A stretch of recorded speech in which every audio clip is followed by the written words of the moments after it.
Hey everyone, come to Daddy. Yeah. Hi, we're here. Oh, the best. There's room for all of you. Let's make something amazing. Can't wait to build with you, Sam. We love what you're doing here. Thanks for showing up. OpenAI loves your attention, and we plan to earn it. Stick around. We've got a lot to share.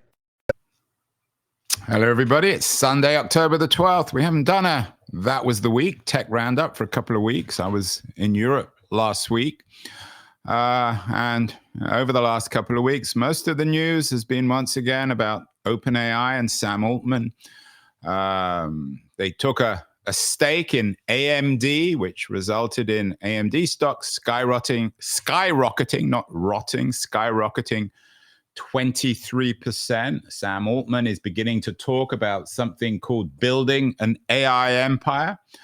And even more conservative observers like the Financial Times have concluded that Sam Altman has a new project, Building AI Inc. I guess the question is whether that really is the case, what it looks like, and whether it is the ultimate bubble or something real in the economic future. Keith is calling it Come to Daddy. OpenAI wants your attention. And once again, Keith, Sam Altman is dominating the news cycle. Is this good or bad for Sam Altman and OpenAI? Do you think he's taking our attention off the ball, or is a lot of this stuff for real? No, it's definitely for real. They had their developer day this week. They actually had the developer day on Tuesday. And on Wednesday, I attended Andreessen Horowitz's speedrun event, which is when they launched 58 new startups. Every single startup was an AI company, and I would guess that more than half of them no longer had a business due to what OpenAI announced the day before.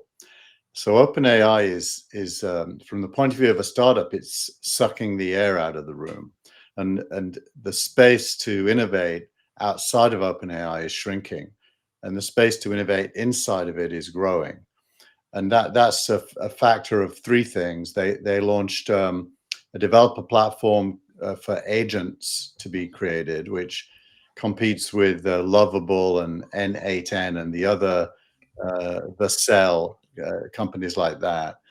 Then secondly, they announced apps could run inside of an OpenAI chat session. So you could book an airline ticket using Expedia from inside an OpenAI chat. And then thirdly, they announced Sora, which is the now very good video app. I made a video of myself as a Manchester United captain. It's as close as you're going to get, Keith, to both you as a captain of Manchester United and Manchester United winning anything. I mean, in a way, this isn't very new. Zuckerberg tried it with Facebook. Google, in many ways, pulled it off.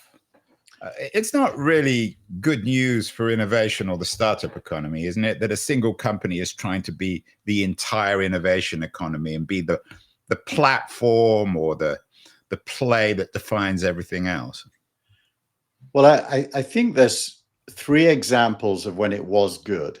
The first is Google becoming effectively the interface to the internet due to how good its search used to be. It was good for Google. It wasn't always good for everyone else, though, was it? I think it initially was very good for everyone else. I don't know if you remember when Google came out and it was so much better than Alta Vista. We all. But that's different. I mean, the Google search engine is fantastic. That goes without saying. But the fact that Google increasingly controlled the entire economy, the advertising economy, the content economy is. I mean, I've written extensively on this. Certainly wasn't good for everyone. It was good for Google. Yeah. Well, in my brain, I tend to separate the economic consequences from the technical and human consequences. And so I don't disagree with you, but I'm trying to focus in on just how much better the internet became. And the level of abstraction I think at is the canvas on which we all enter the internet changed to Google. And it happened twice more. It happened when the iPhone came out. The canvas changed to the iPhone and still is to a large degree, and then was joined by Android. That was arguably a good thing for all of us, even though it was also economically beneficial to Apple and to Google. And I think this third thing is an equally, if not more, momentous canvas change, where our engagement with AI is largely, it's over 88% of all AI use in the world is happening through OpenAI. The numbers came out last week, and you know, hold on. So I don't know if you had a piece on this. 88% of all AI interactions are through OpenAI. So you're suggesting that the rest, the other 12, the other 12% are Anthropic, Google, XAI. Yeah. I find that hard to believe. Where are those numbers from? You know, Andrew, I'll have to. I got you with your pants down, Keith. I don't believe that. No. I read a lot, and I can't. I'll put. But it's not in the context. You can't be Well, throwing let's around talk those about kind the of numbers. I mean, Wait. Go on. Let's talk about the substance. I'll publish the piece next week. But that is a very, very important point, whether that's for real. Because if it is, then it's game over. Then you are indeed your rather dramatic editorial, Keith, about coming to daddy. We've all gone to daddy. Sam Altman is indeed our new father. Yeah, and you know, the other numbers were kind of staggering. Anthropic was second in the like, you know, I think it was like 8%. Google was under 3%. So find the let's not speculate. Find that piece. Maybe I'll find the piece, but find the piece for next week, because that's an important piece. But anyway, let's say you're right. Let's speculate that 88% of all AI activity now, from the consumer point of view, is coming through OpenAI. What's your point then in come to daddy? What about, I mean, aren't we in a post-attention economy anyway? Attention is increasingly becoming a bit of an old-fashioned word too. 88.16%. I found it. It's in SQ magazine. Okay, well, you continue talking. I'm going to flash it up. I'm going to look for it myself. I'll send you the link in text, and you can click on it. I wonder who publishes SQ magazine, whether it's a certain Sam Altman. Yeah, exactly. But back to our original conversation. I tend to think that single winner has two benefits: one to the owner of the tech, and the other to the human race. Well, let's leave the human race out of it, because that's an absurd abstraction, especially on a Sunday morning. Let's just talk more concretely. I kind of like the abstraction. Yeah, well, I don't want to talk about the human race. I'm a Hegelian, Andrew. Yeah, I know, and that's boring too. Let's talk more concretely. So so this week was I hesitate to use the word tipping point, because almost every week's a tipping point. But it definitely reinforced the trend towards OpenAI sucking the air out of the room, and Altman has been on a press tour ever since. Yeah. And you know, has been talking about the. And I did find it, SQ magazine, OpenAI statistics for 2025, but these are OpenAI statistics, so maybe they are cooking the numbers, so to speak. But maybe we'll come back to that next week. Go on. So he's been doing the rounds, you know, stratechery, and yeah, that's what he does. Sam Altman does the rounds. I mean, he's a masterful marketer. Yeah, and there's nothing he says that appears outlandish, as far as I can see. I mean, it still is an LLM. So what is the downside here? It's still an LLM. It still gets things wrong. You have to have a human in the loop. So, you know, the ratio of humans to AI is going to grow in AI's favor, and that's going to have an impact on two things: gross domestic product in every country of the world, I would imagine, and also the working week, which I assume on average is going to. Okay, but let's just deal with OpenAI, because the abstractions are, I'm not sure how valuable they are. We did your interview, or our interview of the week is with the author of an interesting book, a new book Sangeet Paul Choudhary reshuffle, who wins when AI restacks the knowledge economy. Choudhary, who's based in Dubai, Choudhary is what he calls a platform economist, and his argument is that AI hype is a feature, not a bug. And he's basically making the argument that Altman is spinning the world to take our mind off the fact that it's still struggling to establish itself as a coherent business. You and I have talked about this, and more people are concerned. I mean, lots and lots of pieces this week about how this current AI boom is going to end. So that's a real issue, Keith, isn't it? I think it's a real issue, but I think there's a little bit of grasping at the straw you most want to grasp. So as you look at the whole through a certain biased prism, the one this week is all the money changing hands between NVIDIA and OpenAI and AMD. Right, it's like one of those street players where you have those three things and the thing is moving so fast we're not sure where the money is. Is it with Oracle? Is it with AMD? Is it with Intel? Or is the guy who's playing the tricks on us on the street, is it Sam Altman? And we have no idea where the real money is.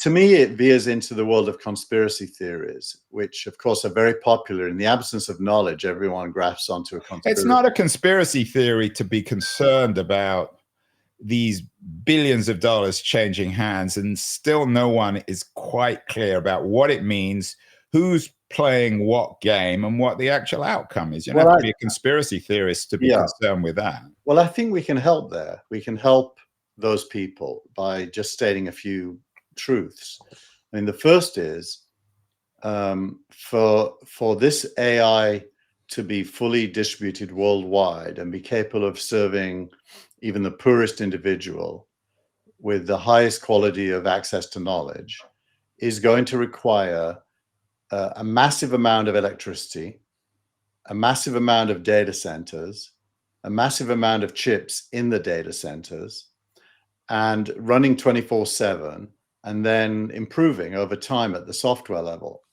And that leads to a problem which all the players have, and it is a problem, not a solution. The problem is, how do you fund it? And most of the activity we've seen this week is an initial answer to the question, how do you fund it? Right, that's a good point. You probably should have, not that I want to give you editorial suggestions, Keith, but the Come to Daddy might get you some clicks, but maybe how do you fund it? It would have been a better title. I like that. Yeah, how do you fund it? And now the 100 billion that NVIDIA is putting into OpenAI is not a big enough answer. Much more money than that is required. Neither is the purchase by OpenAI of 6 gigawatts of chips from AMD, that in return they're getting warrants to ultimately have the possibility of owning 10% of AMD. But bringing AMD into play is kind of interesting, because up until now it was an NVIDIA world.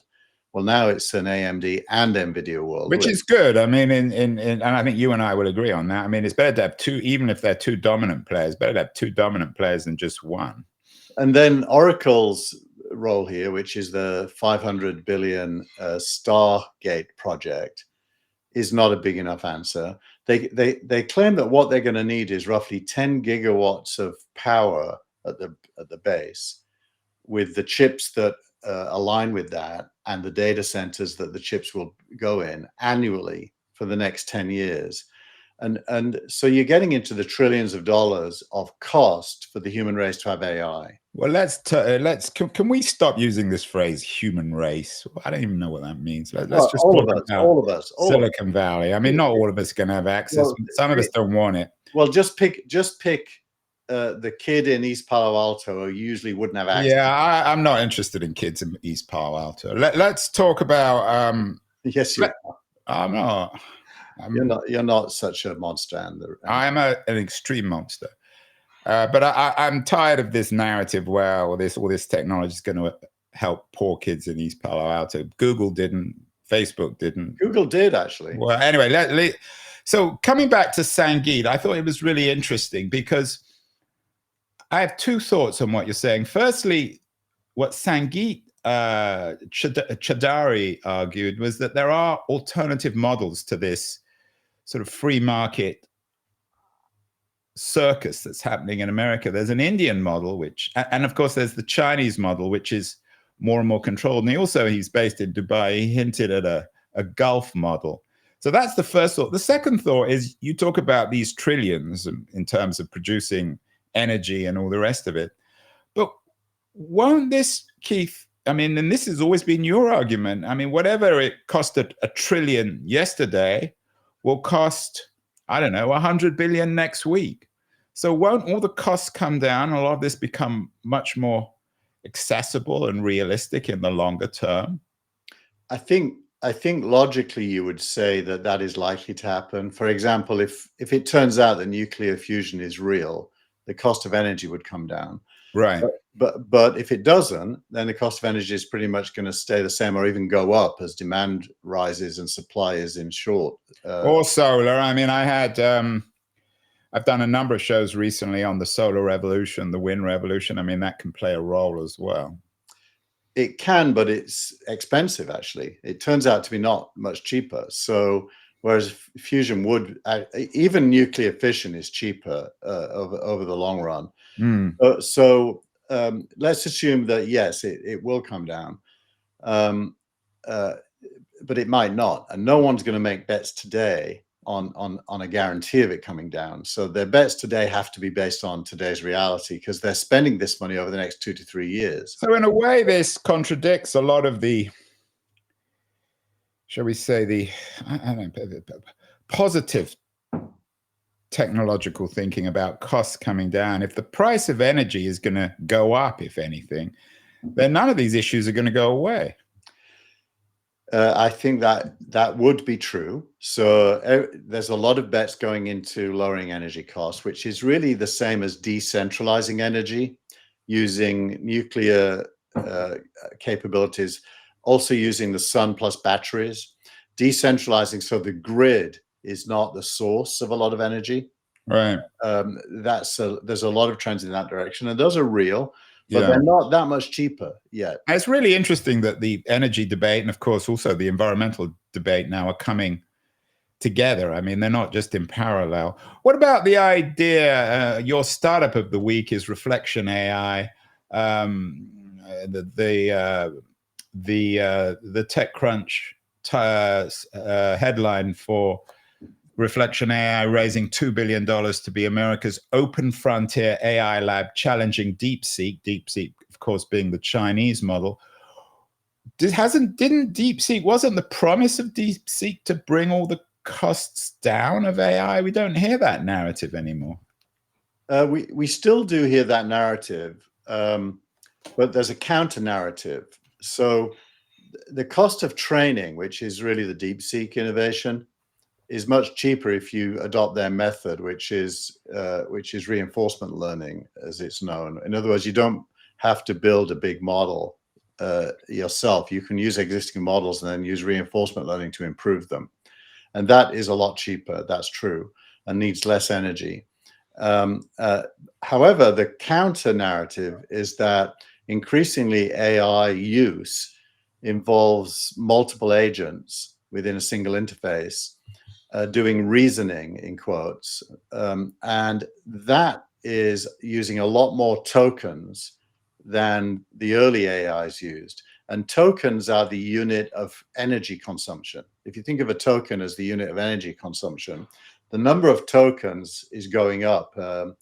Google just announced. Yeah, you had in one of your pieces, there's some stuff on tokens, so it's an important debate. And then, of course, Keith, and you and I have talked about this a lot as well, there's the Carlota Perez perspective. Paul Kudrowski writes about it this week. He argues that the AI capex isn't a bubble because of Carlota Perez's what he calls her technological surge cycle, in which every great new technology, industrial or otherwise, or the internet, requires a kind of misinvestment. The booms and busts are built into these cycles, and there's certainly some truth to that, isn't there? Yeah, I mean, that's what happened with the telecom networks during the first internet bubble, and it happened again with mobile, that you overbuild because there's competition. And the essence of competition is overbuilding. That's why theoretically these people think a central planning is a better solution than capitalism, because you can build according to need. Whereas with capitalism, if you've got AT&T and T-Mobile and the others, they all have to build to be able to win a very large part of the market. So you get overbuilding, and that's true in data centers. It's true in energy. Everything in capitalism, it's the nature of capitalism to overbuild and exaggerate. You made a good point. One of your editorial this week is good in terms of describing what's happening. You say industrial policy by private contract is here, and it's wearing an OpenAI hoodie. But I wonder whether the state is also implicitly involved.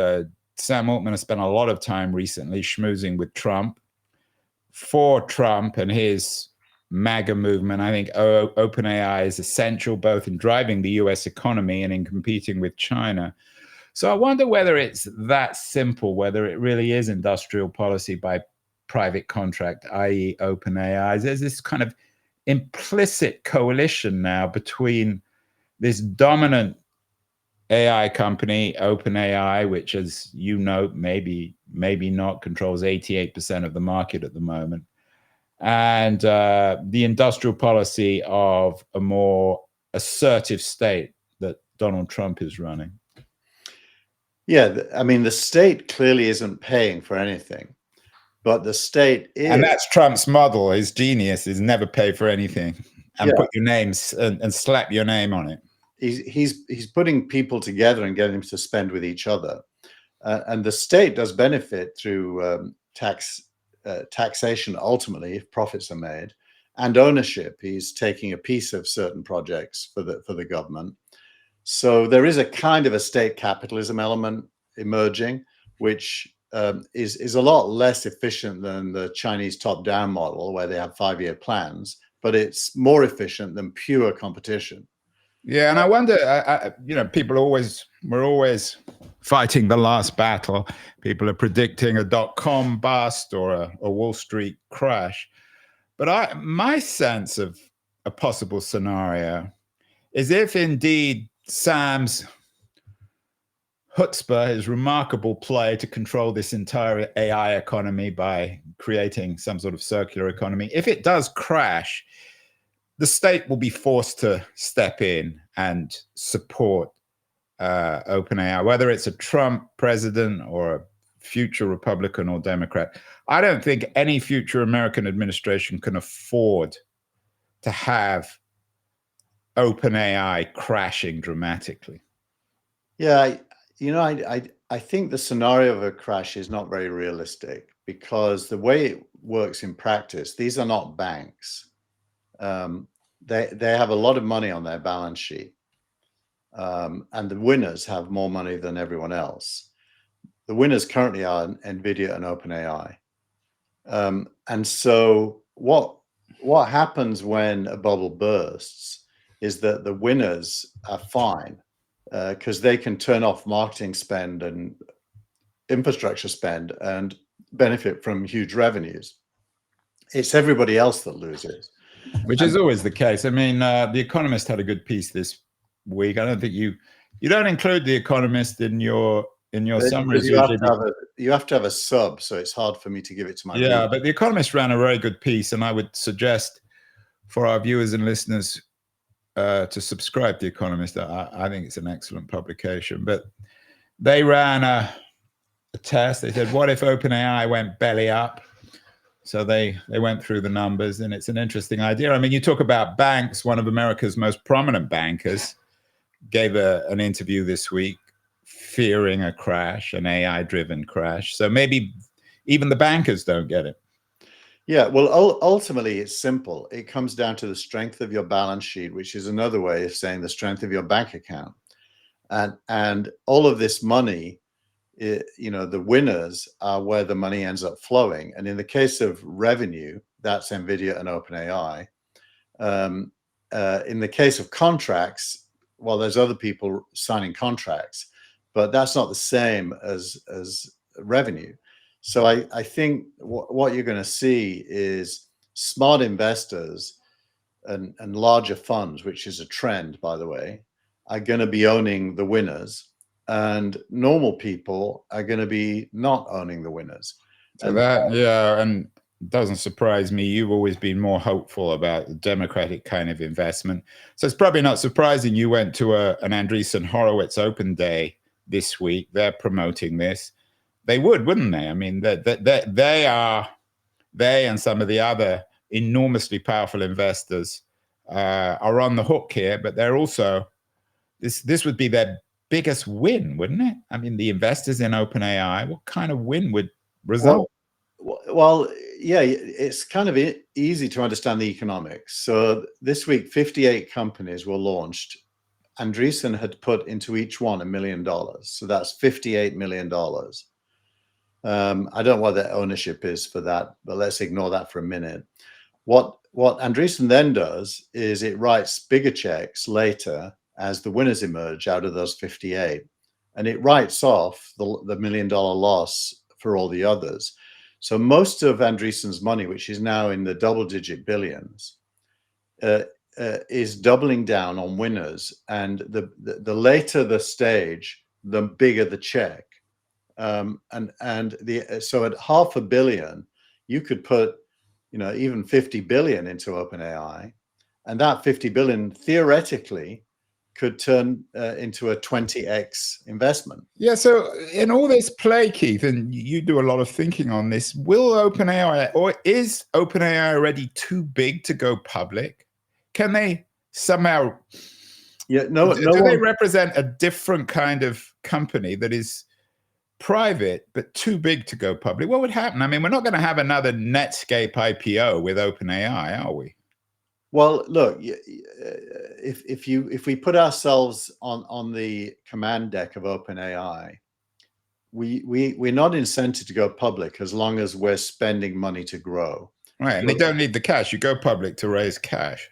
Yes, and as long as you can raise capital while being private, as Stripe has shown, actually the right thing to do is to keep doing that, because public markets punish losses, whereas private markets reward growth. They don't see losses as losses, they see it as growth. And so that's a chalk and cheese. So going public is certainly, the lion's share of all the money on the planet comes through public markets. So there's a lot more money in public markets, but it's a lot harder for a company to be public through its growth stage. So if I'm Altman, I'm only going public when I'm cash flow positive. Which we don't need to go public. I mean, the market is almost smaller than you. You don't need to go public at this stage. That's true, because you can raise. It's not. But I think we're talking about different kind of categories. That they're revolutionizing the idea of private and public companies. Well, going back to the how do you fund this, the ultimate answer is to be public, because there's much more money in public markets by a large factor than even in all the private markets put together, including all the Saudis and all that money. Yeah. So ultimately, it's about how do you fund it, and as long as private markets haven't dried up, there's no reason to go public. Yeah, you had another interesting piece from Andreessen Horowitz on the successor to postmodernism. And I don't want to talk about postmodernism, but I do want to talk about this essay suggesting that we live in what Alex Danko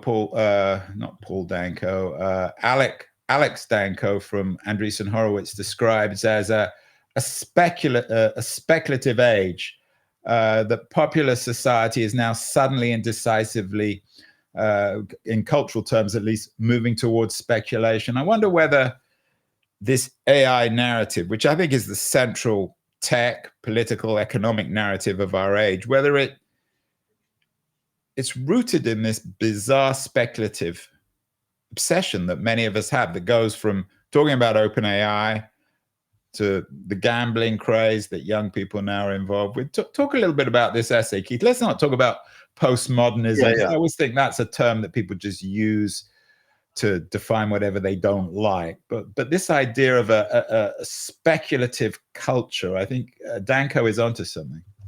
Yeah, I think you would add the word to speculative, you'd add short-termist. Right. Basically, the world is becoming much more short-termist. We were talking off air about our children doing lots of gambling, as it's now become possible in the States to gamble, at least in some of the states in the US. And that speculation culture is short-term individualism, let's call it.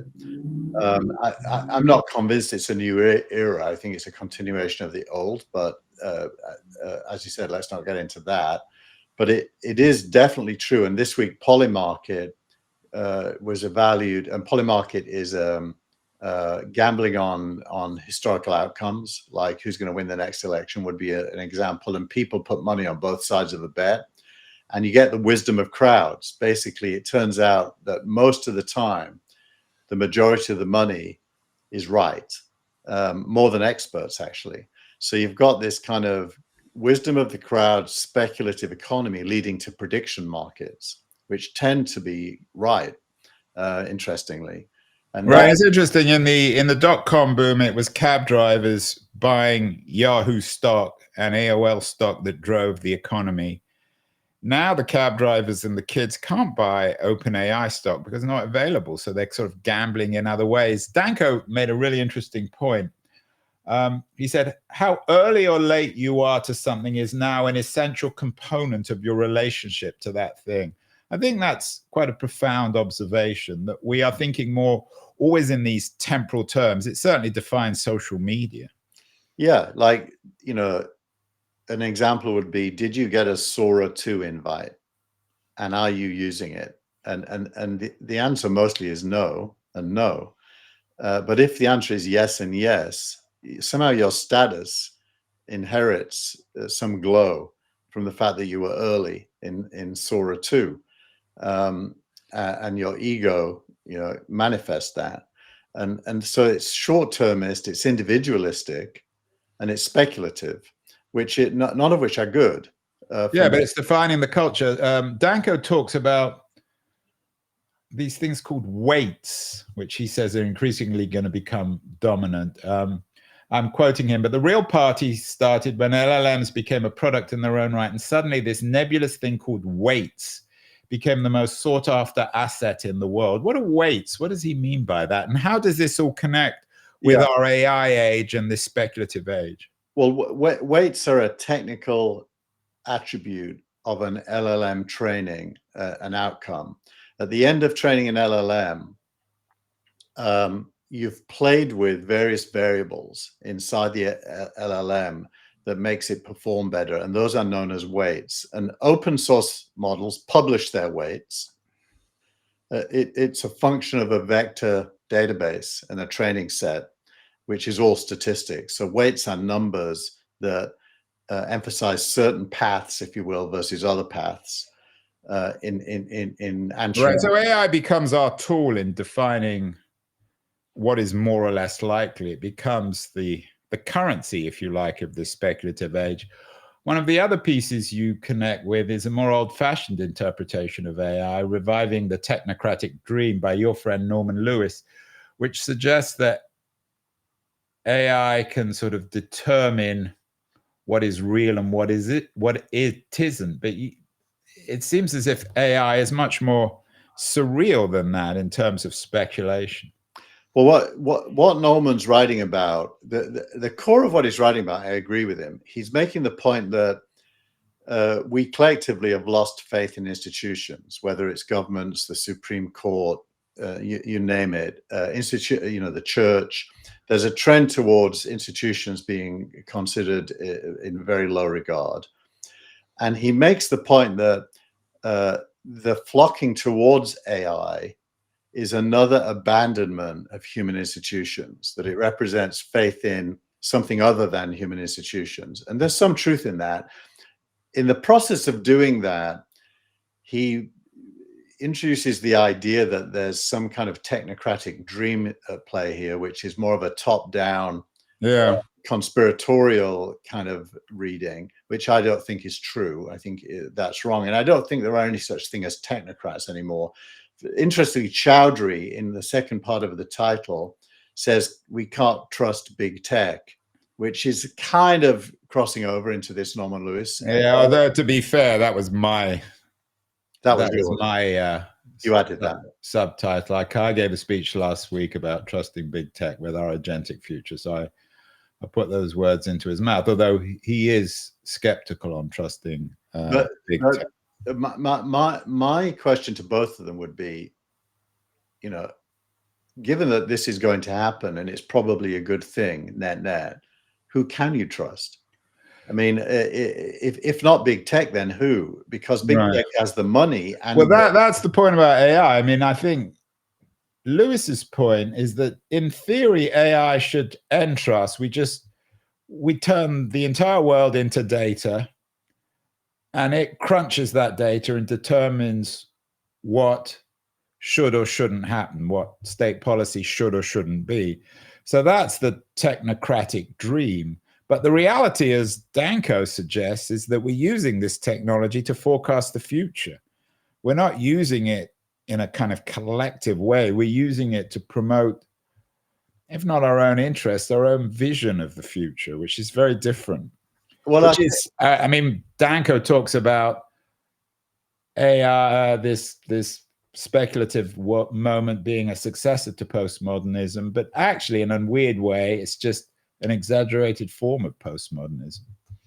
That's what I think. I think it's postmodernism taken to an extreme, and which are the characteristics of it are highly individualistic, highly short term, and subjective. And the speculative bit's new, but not that new. I mean, there's always been speculation. Whenever there's a past, a present, and a future, humans will speculate on what it is in the present that represents the future.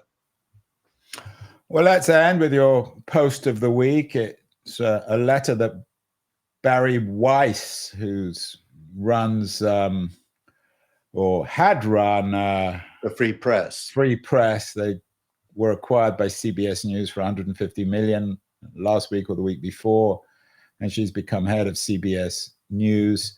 You have an interesting page on media, Keith, on the developments, both the Barry Weiss development and the other implications of AI with Hollywood.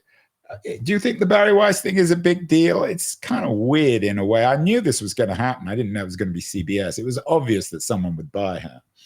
Yeah, I mean, my way of thinking about it probably wouldn't be everybody's cup of tea, but the way I think about it is Barry Weiss is old media, and she effectively was squeezed out of her old job, leveraged at the New York Times, right? She leveraged Substack to build a new brand, and now she's gone home. In this case, to CBS on a fast track. She hasn't gone to daddy. She's come home. She's come home, and that fast track from the New York Times to the head of CBS, literally the top person. Well, she wasn't the head of New York. I mean, she was just an opinion writer. She was just an opinion writer. So she's completely accelerated her career back to big media, let's call it. And I suspect it's of no long-term consequence, but in the short term, it's quite a big story. Yeah, I agree. And when you look at her, your post of the week listed her 10 points. She talks about journalism that is fearless, and factual. I mean, she could have used OpenAI to come up with that kind of garbage. I mean, there's nothing original in it, is there? I don't think so. I mean, she's just against. I mean, I always thought the New York Times would buy her. I don't know why they didn't, because I think the New York Times is increasingly archaic, and it would really have shaken them up. Yeah, but they'd have to abandon a lot of shibboleths in order. Well, it would be healthy for them. I guess they considered it. Yeah. Do you think it's a good acquisition from CBS? Does it make any sense, or is it just rearranging the deck chairs on the Titanic? I find it hard to think it's a good thing because, when you think about mainstream media news, in my kind of ranking is roughly, CNN, MSNBC, Fox, then maybe NBC itself. CBS is pretty low down, and I don't think this is going to change that. Yeah, and one of the other pieces you have is from Neiman Lab suggesting that Barry Weiss's CBS News and MSNBC, they're comparing and contrasting. But you're suggesting, Neiman says they're fascinatingly different. You're suggesting they're kind of the same.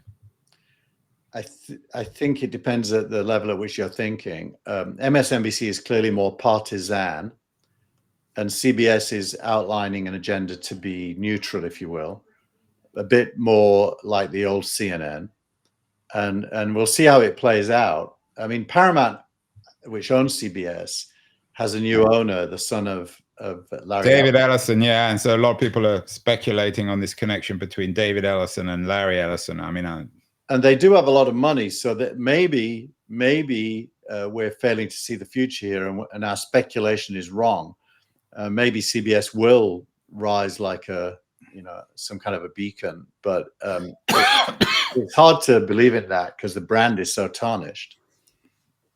Yeah, and Barry Weiss is not as objective as she claims, is she? I mean, she has certain areas, particularly when it comes to Middle Eastern politics, where she's clearly, I mean, that's why she got bullied at the New York Times, or she claims she was bullied at the New York Times because of her views on woke politics and on Israel. So I tend to agree. Finally, you talked about these single companies like Google making the world a better place. Cory Doctorow certainly wouldn't agree.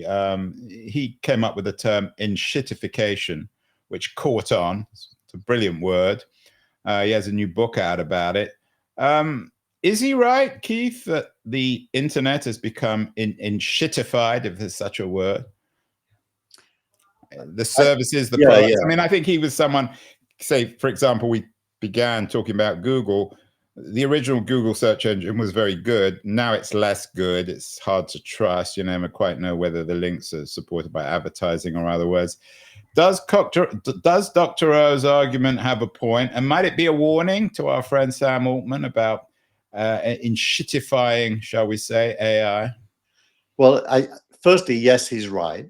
And he's talking about the internet, but what he really means is the web. And it's important to distinguish. The internet is the pipes and protocols. The web is one of the protocols that content tends to live in. So the web and many apps, especially news apps and social media apps, he's completely right. But interestingly, it doesn't travel into AI. OpenAI for the last 3 weeks have been using Pulse, which is their daily proactive tech that gives you things to think about ahead of your day. Yeah, speaking of agentic futures, it's a little chilling, but that's another story. But the quality of it is really good. I mean, my productivity in my day job at SignalRank has gone through the roof. This isn't your day job, Keith, and that was the week? No, that's my week job. Once a week. We summarize once a week. And I hope it's W-E-E-K rather than W-E-A-K. Exactly. But I think there's a good chance that enshittification gets orphaned on the web and doesn't travel through to AI. So you are still an optimist. You think that AI and Sam Altman are going to make the world a better place? And I'm not bringing up any poor kids in East Palo Alto. That's another story. Yeah, and well, I don't have an unambiguous hero mentality there, because it begs a lot of questions about if untold wealth is created down this path, how do we all benefit from it is a question. Yeah, to put it mildly, given that all the wealth will be controlled by Andreessen Horowitz, Sam Altman, and one or two other people. But we will see. This story is only just beginning. Good conversation, Keith. I can't believe how much we agree. Fortunately, we avoided talking about both humanity and poor children in East Palo Alto. We'll talk again next week. Have a great week, and we'll talk tech summary next weekend. Thanks so much. Bye. Hey everyone, come to Daddy's. Yeah. Hi, we're here. OpenAI's the best. There's room for all of you. Let's make something amazing. Can't wait to build with you, Sam. We love what you're doing here. Thanks for showing up. OpenAI loves your attention, and we plan to earn it. Stick around. We've got a lot to share.